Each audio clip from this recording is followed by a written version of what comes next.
myself Rakesh, and I'm from Hyderabad. So I got this channel to friend. Uh, the let's Okay, how was the experience during this tenure? they said very well. Uh, Take great experience. Can you explain in words that which kind of things you got to learn and how do you got to learn and which kind of best moment that you learned here? Yeah, I learned about export and import. Kind of that. Yeah, passion. Great. So, Okay, and how which kind of expectation do you have from the Opesh group? expecting one way or developing good. For growth of your business?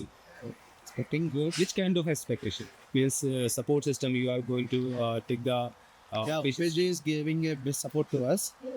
Uh, because she is giving the support. Okay, hoping good. That's it. Thank you. Right.